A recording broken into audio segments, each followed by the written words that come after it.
Olá galera, mais um vídeo aqui no canal e hoje eu quero falar com vocês sobre o uso político da negação da ciência. Na verdade, essa negação da ciência já vem aí há um bom tempo se disseminando na internet. Antes disso, já era plenamente disseminado entre a população e isso se intensificou agora, principalmente por estar em voga o assunto graças ao governo do Bolsonaro, principalmente pelas declarações da Damares Alves e do Marco Feliciano, que ficaram famosas. Marco Feliciano, desculpa, do Silas Malafaia, que rondaram aí nas últimas semanas. Vamos começar, por exemplo, no caso da Damares Alves. Ela fez a grande groselha, a grande declaração ridícula de que a ciência estava sendo dominada por cientistas. Era tipo dizer que a igreja evangélica estava sendo dominada por pastores. Ridículo que ela falou, mas de qualquer jeito, sem essa ingenuidade de simplesmente criticar lógica e epistemologicamente o que ela está falando, ela tem interesses envolvidos nisso, tá? Ela se envolve com política há algum tempo e pelo que eu entendi ali do contexto, o que estava acontecendo é que ela estava questionando a questão da evolução, de que não deveriam ter deixado a evolução entrar nas escolas, que a igreja errou de não entrar nas escolas. Para mim isso já denuncia um pensamento extremamente teocrático dela, extremamente teocrático, que não é uma coisa que eu vi muita gente falar. Então, aparentemente ela quer que a política seja regida conforme as regras da religião dela, isso é extremamente problemático. E eu acho que não dá para passar um mínimo de pano para isso. Isso daí tem que ser combatido com muita força, porque isso daí é extremamente autoritário, extremamente perigoso. Querer dirigir politicamente um Estado pelo viés religioso. Isso é. Além do que, se bem me lembro, os evangélicos ainda não são a maioria no país, né? Inclusive, católicos, comecem a tomar cuidado, viu? Vocês ficam com essa aliança aí com essa galera evangélica por conta de conveniências, de interesses aí, vocês têm que tomar cuidado, porque na hora que essa galera estiver no poder, eles não vão passar pano para os católicos não, tá? Então vamos lá, vamos entender que tem um interesse dela envolvido aí, que é o domínio por meio da religião dela. Isso é ideológico também? Na minha opinião, sim. Da forma como eu entendo ideologia, sim, extremamente ideológico. Tem digamos assim, uma razão pragmática nisso, politicamente falando, porque é interessante para ela negar a ciência, porque a ciência entra em contradição com digamos assim, com o projeto político que ela tem, com as ideias políticas que ela tem, com a visão de sociedade que ela tem. Então, existe uma racionalidade pragmática em querer negar a ciência, mas existe também uma tremenda de uma irracionalidade que a gente não pode negar aqui. Qual irracionalidade que é essa? Uma irracionalidade no seguinte sentido: eu não tenho certeza, e é muito ingênuo quem tem certeza, que ela considerou tudo isso que a gente está falando e deliberou e decidiu o seguinte: olha, é melhor eu aceitar, é melhor eu criticar tudo que vem dali, porque vai me beneficiar. Eu acredito que a postura imediata dela, quando se depara com assuntos com relação à evolução, é negar. E isso não é racional, isso é irracional, extremamente irracional. O ser humano não é apenas racional. O ser humano tem racionalidade e tem irracionalidade. Então, embora exista uma razão pragmática ali do ponto de vista político, também existe uma irracionalidade epistemológica por parte dessa galera. E é gigantesca essa irracionalidade, que é exatamente essa postura de isso diverge do que eu já acredito, então ao invés de eu procurar averiguar se isso daqui faz sentido, eu já nego, de um jeito de negar, que é a clássica dissonância cognitiva. Essa mulher acreditou a vida inteira nessas bobagens que ela acredita, aí de repente, em algum momento, ela se depara com fatos que são psicologicamente desconfortáveis para ela. Qual que é a reação psicológica irracional dela? Negar tudo. Negar tudo e proteger aquelas crenças que ela já tem. Nem sempre proteger as crenças que você já tem é uma atitude irracional. Só um exemplo aqui. Imagina um experimento em física que nega uma hipótese que foi derivada de uma teoria que já está muito bem estabelecida. Ora, você tem toneladas de evidências a favor da teoria. Você vai lá, uma coisa contra, e você já joga tudo aquilo ali fora, dado que a teoria é frutífera, a teoria continua produzindo coisas boas. Se você joga ela fora por causa de um experimento que falhou, você fala, não, tem que jogar mesmo, porque a teoria tem que ser perfeitinha, né? Eu sou racionalista acrítico, né? Eu quero tudo perfeitinho, eu acredito em verdade, eu acredito em teorias sintáticas perfeitamente consistentes e coerentes, então eu quero que seja certinho, vou jogar fora essa teoria. Onde já se viu um experimento mostrar que ela é falha, aí daqui 5 anos você descobre que tinha um erro no experimento. Aí você jogou 5 anos atrás uma teoria fora, que era frutífera, e de repente você descobre que o experimento estava errado. O experimento tinha problemas, problema na análise de dado, problema sei lá, na montagem do experimento, enfim. Você, por exemplo, aquele caso do neutrino superluminoso, o neutrino que viajava mais rápido que a luz. Se naquele momento a gente tivesse abandonado a relatividade, talvez hoje a gente não teria as evidências empíricas das ondas gravitacionais. Só uma hipótese, só uma conjuntura. Só para você entender esse problema de, num contra-exemplo, você querer negar tudo. Então, nesse caso, é racional você deixar um pouco de lado uma anomalia dentro do seu conhecimento, dentro dos seus saberes. Se surge uma anomalia, você deixar um pouco de lado. Agora, isso é completamente diferente de existirem argumentos muito fortes, evidências muito nítidas que você está errado e você querer insistir no erro. Isso é irracional. Tá? Do ponto de vista epistemológico, isso é absolutamente irracional. Mas do ponto de vista político, isso tem uma racionalidade pragmática envolvida nisso. E aí, o Marcos Pontes deu uma resposta a Damares, dizendo que a gente não deve misturar religião com política. Desculpa, não deve misturar religião com ciência. Bom, tem muitos cientistas religiosos que no momento do seu trabalho realmente deixam um pouco da religião de fato e se focam ali. E eu já vi um caso de um sujeito desse, extremamente religioso, fora da situação de pesquisa, extremamente positivista e materialista quando está no laboratório. Talvez nem conscientemente. E para mim, extremamente contraditório isso, né? O cara ter a postura que ele tem de ciência, de enxergar a ciência e achar que aquilo só vale para a profissão dele, e a hora que isso entra em conflito com a cosmovisão de mundo que ele tem, que se dane todo o meu trabalho, né? Eu acho extremamente hipócrita isso, mas é assim que as pessoas são, tá? Não é eu falando aqui que eu vou mudar isso, as pessoas em geral são muito assim, e por isso que eu acho importante a formação lógica e epistemológica nas pessoas, para que elas problematizem esse tipo de situação e vejam, olha, mas espera aí, em tal momento da minha vida eu estou agindo assim, em tal momento eu estou agindo assim, mas essas coisas juntas não fazem sentido. Quer dizer, será que faz sentido eu acreditar em tudo isso e acreditar em tudo isso ao mesmo tempo? Por mais que essas coisas entrem em contradição, esse conflito epistemológico é importantíssimo, até para aprendizagem, para construção de conhecimento. Por isso que eu defendo bastante lógica e epistemologia, todas as fases do conhecimento. Não precisa ser uma disciplina disso, mas esses assuntos estarem incluídos nas disciplinas. Mas enfim, existem muitos cientistas que são extremamente religiosos, que deixam um pouco a religião de lado na hora do trabalho. E existem cientistas extremamente religiosos cujo trabalho também é influenciado pela sua religião. Vou citar um exemplo aqui, tem um filósofo que eu estou estudando que chama Pierre Duhem, filósofo, historiador da ciência, que também é um cientista, tá? Também tem formação, acho que em física mesmo, a formação dele. E ele fala algumas coisas a respeito de Deus e tal, aparentemente, posso estar errado, porque ainda não terminei meus estudos a respeito dele, mas parece ser um cara religioso, tem até um argumento para defender a existência de Deus, o Pierre Duhem, e aparentemente essas concepções, essa cosmovisão de mundo dele interfere no trabalho dele, principalmente como ele relaciona questões de metafísica e tal. Então, quer dizer, tem uns momentos sim que a religião se mistura com a ciência, tá?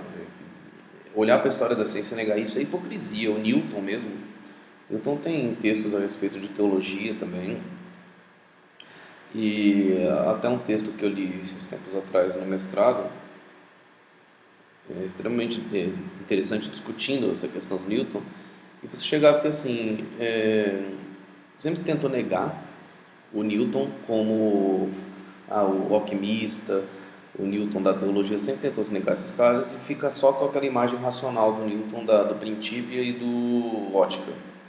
Só que o Newton não é só o princípio e ótica, ele é tudo. E até as pessoas que foram estudar depois desses trabalhos, foram revisar tudo que estava sendo escrito a respeito da história da mecânica newtoniana, foram ver que as ideias do Newton a respeito de teologia e de alquimia influenciavam nas ideias dele a respeito de ótica e mecânica. Então eu acho que o Marcos Pontes, historicamente avaliando, ele está um pouco errado nisso, mas eu entendo o que ele falou e só dessa vez eu vou dar uma defendida nele. Eu realmente acho que os dogmas religiosos eles não devem ser prioridades no conhecimento científico, até porque eu acredito, quem me acompanha há algum tempo sabe, eu realmente acredito que o conhecimento científico está no patamar superior de conhecimento. Tá? Esse conhecimento com essa metodologia rígida, esse pensamento cético, esse pensamento cético do ponto de vista epistemológico, de realmente você ter dúvidas sobre a capacidade humana de conhecer o mundo. E também um ceticismo no sentido de você duvidar de tanta regularidade no mundo, entender que o mundo mesmo é complexo, não é só que o ser humano é limitado de compreensão, o mundo é complicado demais mesmo. Então, o mundo não é perfeitinho, ultra regular, não, o mundo tem causa, o mundo tem probabilidade, tem processos estocásticos, o mundo é assim. Tá? E é uma visão que eu tenho e eu acho que a mecânica quântica corrobora um pouco essa visão. E o experimento de Bell, um dia talvez eu fale sobre isso porque é interessante, tá? Mas, vamos lá. Eu realmente acho que a ciência está num patamar superior de conhecimento com relação à religião. Falar, que pensamento positivista. Olha, eu sinceramente eu tenho muita raiva desse negócio de ficar chamando tudo de positivista, porque não é tudo que é positivista. Acho isso muito errado, é uma generalização muito feia. E é um péssimo costume que se pegou na academia, principalmente por conta de influência dos franceses, tá? Não é segredo para ninguém que a academia no Brasil é extremamente influenciada pelos pensadores franceses e eles têm uma postura extremamente anti-positivismo, tá? Mas negar o positivismo na história é muito errado, principalmente na história da filosofia. A maior parte dos problemas em filosofia da ciência foram delimitados lá pelos positivistas, tá? E tem excelentes autores lá no positivismo, Carnap também, por exemplo, um cara que também fala sobre metafísica, só que diferente do Durkheim, ele critica a metafísica. Um cara que eu também estou interessado em dar uma olhada no que ele fala, que eu acho que eu vou usar alguma coisa na minha dissertação. Já baixei uns artigos dele. E a gente tem que dar valor também nesses positivistas, não é simplesmente sair criticando, mas de qualquer forma, talvez tenha uma raiz positivista nesse meu pensamento, de achar a ciência superior, dane-se. Tá? Eu sou um cara muito mais moderno do que pós-moderno, apesar de eu não ter essas bitolagem tonta de achar que tudo é pós-modernismo e isso é o fim do conhecimento humano. Eu acho isso um exagero, acho extremamente exagerado isso, mas eu ainda por mais que eu esteja inserido numa sociedade com características pós-modernas, eu ainda não acho que a modernidade foi superada e eu ainda tenho muito valor moderno na minha forma de pensar. E eu realmente acho que a ciência é melhor, tá? Ciência, razão, eu realmente acho que realmente dou valor eu acho axiologicamente importante, assim, dar valor na razão, na lógica, na ciência, na filosofia também, acho extremamente importante isso. Mas vamos lá, então, por esse meu pensamento, eu também creio que não se deve misturar muito a religião com a ciência. Eu acho importante o cientista, se ele não consegue se desvincular da religião, porque com todo respeito, eu acho que o certo é o cientista se desvincular mesmo da religião, para que ele pense cientificamente mesmo na sua vida e não só na sua profissão, mas como a vida interfere na profissão, e o caso do Newton é um exemplo disso, eu acho importante que os cientistas se afastem sim da religião, mas somos humanos e temos que aceitar a diversidade, temos que aceitar o direito das pessoas de continuarem na religião, e a gente não tem que humilhar as pessoas por isso, não tem que excluir as pessoas por isso, ninguém tem que ser proibido de ser cientista por isso. Então eu creio que talvez seja menos pior mesmo que o cientista, na hora do seu trabalho, ele tente deixar um pouco da religião de lado para a visão religiosa dele não afetar o julgamento dele perante a realidade material que ele está analisando. Mas em momento nenhum eu estou criticando os cientistas que acreditam em Deus, não estou dizendo que eles não têm o direito disso, não estou dizendo que eles são mais burros por isso, de jeito nenhum. Cientistas geniais eram crentes, eram cristãos, o Newton, por exemplo, e entre muitos outros, o Pierre Durkheim mesmo que eu citei, me parece um cara muito religioso e um cara genial, tá?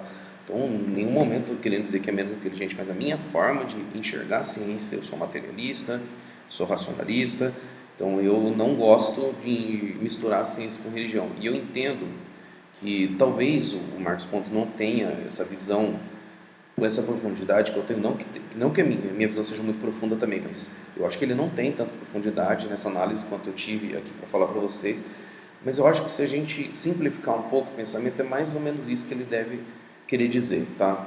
Não com tanta ênfase, não com uma postura tão forte como eu estou dizendo aqui, mas eu acho que é mais ou menos isso que ele quer dizer, que é melhor que o cientista deixe um pouco de lado a religião dele, não que ele não tenha que ter, acredito até que o Marcos Pontes deve ser religioso, mas que ele deve deixar um pouco de lado para não afetar o julgamento dele perante a realidade material que ele está analisando. Tá? Então, só essa defendida que eu quis dar nele, apesar de que se a gente analisar historicamente ele está errado, porque em muitos momentos a visão religiosa dos cientistas interfere no trabalho científico deles. Ponto. E depois veio a resposta do Silas Malafaia. E aí é incrível que em 2019 a gente tem que continuar explicando isso, porque essa galera irresponsável e safada continua espalhando esse tipo de bobagem de que uma teoria evolui para uma lei e esse tipo de coisa. Porque ele vai lá e fala que a evolução é só uma teoria, só uma teoria, só, diminuindo como se a teoria fosse algo menor. E que não é lei, e lei é algo comprovado, e não é só comprovado por experimentos e não só por hipótese, ele falou alguma coisa assim. Então, tipo, é uma confusão. Eu realmente acho que o Silas não tem formação epistemológica, ele não entende o que é teoria, o que é hipótese, o que é experimento, o que é observação. Eu acho que ele não entende nada disso, mas eu acho que ele tem consciência de que ele não sabe tanta coisa a respeito desse assunto, só que eu já percebi nele que ele tem uma oratória, uma retórica, uma forma de se expressar extremamente impositiva, autoritária e agressiva, e eu acho que isso é de propósito. Novamente, eu acho que politicamente é racional, é pragmaticamente racional, porque me parece que é proposital essa forma de agir exatamente para acuar as outras pessoas, para não possibilitar respostas à altura. Onde que eu percebi isso? Isso é só uma hipótese minha. Onde eu percebi isso? Uma entrevista que ele deu em algum programa de televisão que eu não lembro, que eu só vi de relance, onde tinha, acho que era uma travesti ou uma drag queen, não lembro, discutindo com ele, e ele simplesmente não deixava a travesti falar, ele cortava ela, ele falava em cima, ele falava com ênfase, falava alto. Todas as técnicas oratórias para acuar. E a travesti, que até que o que ela pensava não era tão lixo assim, ela tinha razão em alguns pontos, não me parece que ela era alguém não razoável, e ela ficou assim, acuada e tentou partir, entre aspas, tá? Não gosto muito de ser, mas tentou partir para a lacração, digamos assim. Só que o auditório era da laia do Silas e não da laia dela. Então, assim, foi ridículo, foi algo ridículo. Eu acho que até a travesti deve ter se sentido mal, assim, ter se sentido hostilizado, de certa forma, porque foi ridículo, mesmo foi feio. E eu percebi esse tipo de postura nele, esse tipo de atitude, principalmente oratória dele, de ser impositivo, falar alto, rápido, não dá tempo de pensar, ele não gagueja, ele fala com muita certeza, com muita convicção, como alguém que de fato estudou alguma coisa. Acho que tudo isso é proposital. Pela história dele, parece um cara que joga muito politicamente mesmo. Também, em momentos que convém ele apoia um partido, em momentos que convém ele muda de partido, tá? Então, eu acho que no caso, essa atitude do Silas não foi tão ideológica quanto me parece que a da Damares foi, tá? E, embora também acredite que tenha uma razão pragmática no caso da Damares, ainda eu vejo a forma a cosmovisão de um mundo dela sendo dominada ali, e uma irracionalidade muito grande nas conclusões dela. Então, assim, ela joga com os interesses. Então, partindo dos interesses, as atitudes são racionais. Só que os interesses dela se fundamentam numa irracionalidade tremenda. O Silas eu já acho que não. O Silas eu acho que é um cara razão pragmática extrema. Ele age para se beneficiar e ponto final. Me parece. E não confunda isso com eu estar criticando eticamente o Silas, apesar de eu ter críticas morais para ele também, mas o pragmatismo aqui é no sentido político, não no sentido ético. Eu acho que ele age para atingir, utiliza meios para atingir fins politicamente. Tá? Eu nem conheço ele pessoalmente para saber como que ele é na vida privada, mas eu acho que moralmente desprezível o que ele faz de confundir esses termos. E vamos fazer a cagada dele e vamos falar um pouquinho sobre esses termos. Tá, primeiro, começando por lei. Lei não é uma evolução de teoria. Numa teoria científica, você tem os conceitos envolvidos nessa teoria. Por exemplo, na teoria da mecânica newtoniana, você tem lá o conceito de massa, conceito de força, conceito de velocidade, conceito de aceleração. Uma lei é uma relação entre os conceitos que se observa certa regularidade. Não é que ela é comprovada, se observa certa regularidade. Por exemplo, a segunda lei de Newton, que é lá a lei da princípio fundamental da mecânica. Força igual a massa vezes a aceleração que a gente vê no ensino médio. É uma relação entre conceitos que existem no escopo dessa teoria e que se observa certa frequência de validade dessa lei na realidade. Você observa certa regularidade disso. Então você pode atribuir isso cientificamente o nome de lei. Mas também serve como princípio, tanto que chama princípio fundamental da dinâmica, né? E eu gosto de diferenciar a lei de princípio. Tem autores que não diferenciam. Eu gosto de diferenciar a lei de princípio. Que eu acho que... Assim, eu gosto de diferenciar até certo ponto, tá? Porque, por exemplo, essas leis de Newton são tanto leis quanto princípios, ao meu ver. Porque elas norteiam toda a construção da teoria, do programa de pesquisa newtoniano. Então, elas servem como princípios, elas servem, como Lakatos diz, de um núcleo duro. Um programa de pesquisa newtoniano serve como um núcleo duro, como aqueles princípios que você não questiona dentro desse programa. Significa que você não pode questionar, que é dogmático e irracional. Nada disso. Significa que dentro desse programa de pesquisa, quando você está trabalhando no programa newtoniano, você não busca criticar esses princípios da mecânica. Você utiliza eles para construir a teoria, entendeu? Então, eles também servem como princípios. Por que eu gosto um pouco de diferenciar princípio de lei? Porque em contextos, digamos, menos empíricos, em contextos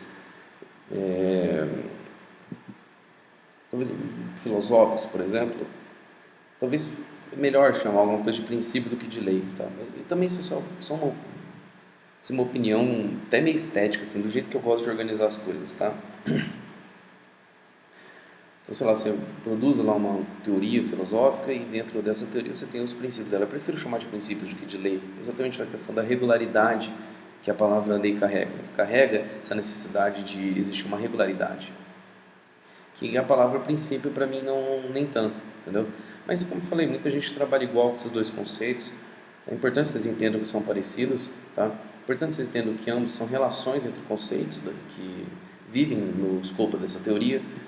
E no caso do princípio é porque ela serve como base para nortear a construção dessa teoria. No caso de lei, que se observa a regularidade, entendeu? Mas nada disso é comprovado pela experiência. Uma experiência não é capaz de comprovar porra nenhuma. 1000 experiências não é capaz de comprovar porra nenhuma. Empiricamente você não consegue provar logicamente que algo é verdade. Não consegue. É o clássico princípio da indução, o problema da indução, foi trabalhado pelo Hume, depois pelo Popper, que gerou o princípio da falsibilidade. Essa altura acho que quase todo mundo já conhece. Mas que a ideia é que experimentos não conseguem provar. Você pode fazer 2, 3, 4 experimentos. E tem um clássico exemplo que se dá quando explica o pensamento do Popper, que é o do cisne, né? Porque eu vi 1000 cisnes branco, o próximo cisne também vai ser branco? Não necessariamente, o próximo cisne que você vê pode ser preto. E essa é a ideia, não adianta você fazer um monte de experimento, pode ser que na próxima vez dê errado, não dá para você ter certeza, entendeu?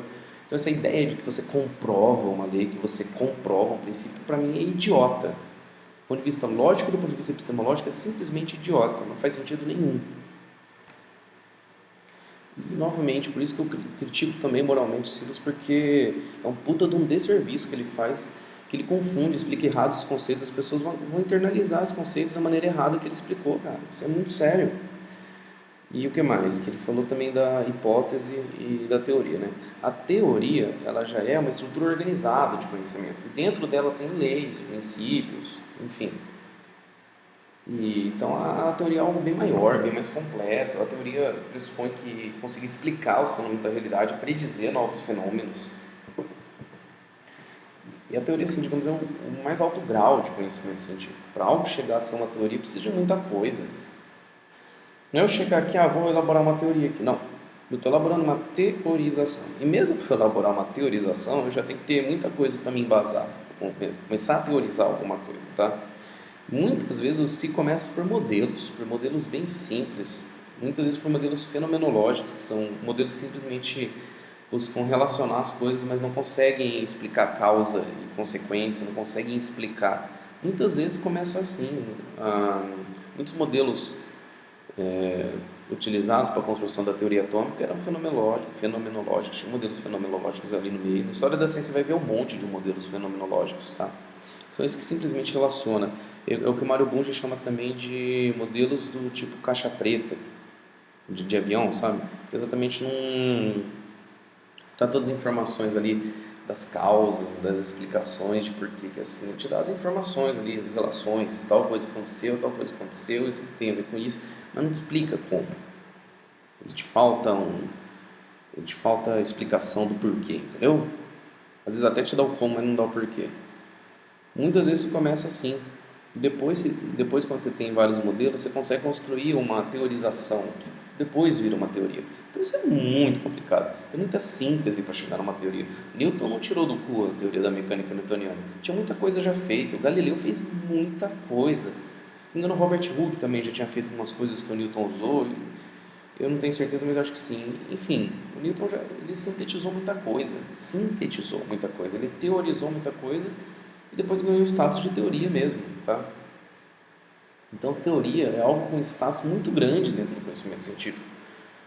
Teoria não é sinônimo de algo que ainda não foi comprovado, ao contrário, é sinônimo de algo que tem toneladas de evidências, que já passou por muitos testes, e não só testes lógicos e epistemológicos, não só testes experimentais. Passou também por um processo de aceitação acadêmica, que a gente entra na sociologia da ciência, e que é algo extremamente complicado, sabe? Conseguir convencer a comunidade científica de uma ideia é muito difícil. E isso, para mim, só mostra como a teoria é forte, porque ela não sobreviveu apenas a testes lógicos, epistemológicos e empíricos, ela também sobreviveu a testes sociais. Isso é foda pra caralho, significa que essa teoria é forte demais. Então, as teorias que a gente tem hoje, teoria da evolução, teoria da relatividade geral, teoria da mecânica quântica, etc., são muito fortes. Sobreviveram a pancadas lógicas, sobreviveram a pancadas epistemológicas, sobreviveram a pancadas sociais, sobreviveram a muita coisa, porque elas são muito fortes. A teoria da evolução é muito forte, muito forte. E não vai ser um pastorzinho em um comentário de Twitter que vai negar a teoria da evolução. Tá? E a última coisa que o Silas falou é sobre hipótese. E vão haver certas divergências, porque hipótese também em matemática tem um significado um pouco diferente. Às vezes, quando você vai provar um teorema em matemática, você assume algumas hipóteses. Essas hipóteses, elas são além daqueles axiomas que norteiam o trabalho matemático que você está fazendo. Como assim? Você vai falar lá de matemática. Você tem, por exemplo, os axiomas da teoria de conjunto. Esses axiomas são assumidos como verdade, estão lá paradinhos. Aí você vai demonstrar um teorema de análise, por exemplo, que tem a ver com cálculo que se estuda lá nos primeiros anos de qualquer curso de exatas. Você vai demonstrar um teorema de cálculo lá, né? Aí, para demonstrar esse teorema, ele não é válido em todo o escopo da teoria, ele só é válido em algumas situações. Então, você assume hipóteses. Então, por exemplo, você assume, então, só um exemplo aqui. Vamos assumir uma função f contínua. Isso é uma hipótese. Assuma que ela seja contínua. Nessa hipótese, tal coisa vai ser verdade. Então, se isso for verdade, isso vai ser verdade. É nesse sentido de hipótese que se usa muito na matemática. Na física, às vezes se dá esse uso, a hipótese também, principalmente na física teórica, na física matemática, às vezes se dá esse uso para a palavra hipótese, mas tem um outro uso, que é assim, você tem a teoria, certo?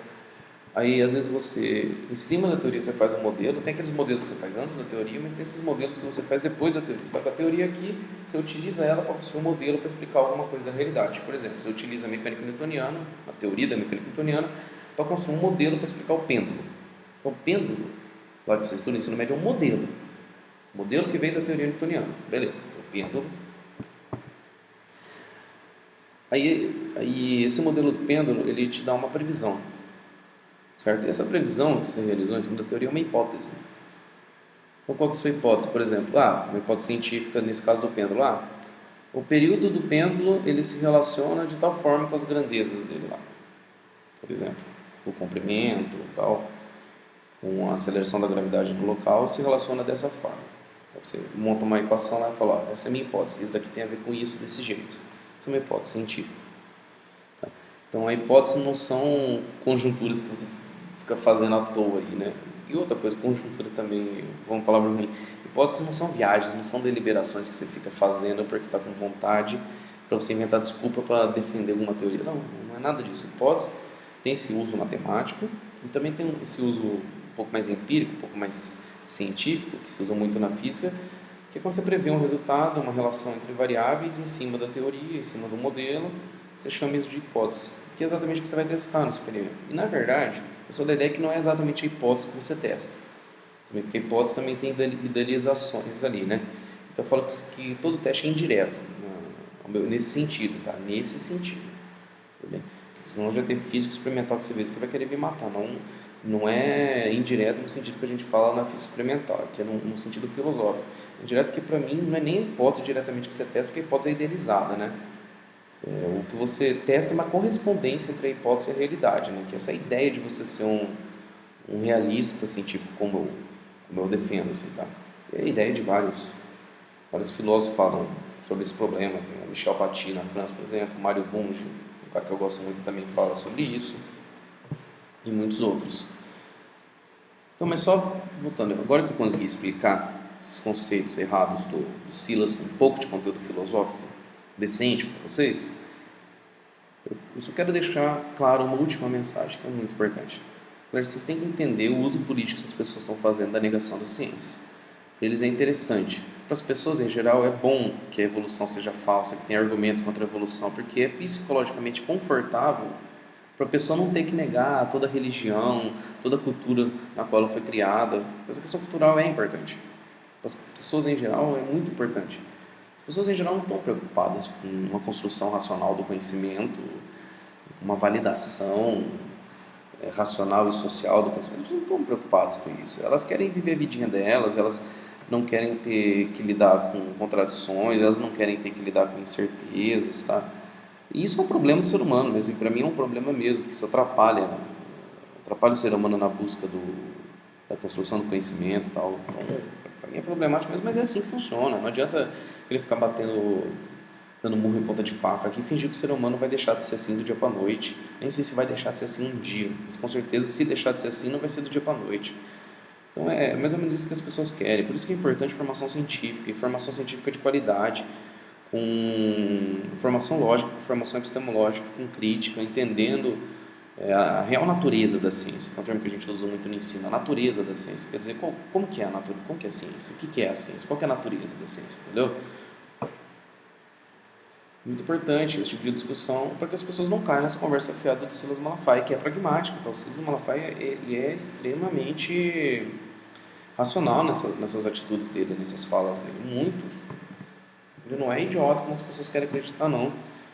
Ele não é idiota, não adianta querer tratar ele como um louco, como um imbecil, como um maluco, não. Ele está jogando politicamente e ele vai ganhar muito mais gente com essa conversa dele do que eu vou ganhar aqui com o meu vídeo. Então isso é muito preocupante, isso é muito preocupante. Mas se eu conseguir fazer ser a vela acesa na escuridão de alguém, eu estarei muito feliz, tá? Espero que vocês tenham gostado do vídeo. Muito obrigado por assistir. Esse aqui ficou um pouco longo, mas não tinha como não ser longo. Comenta aí, deem like, compartilha se possível. Falou e até mais.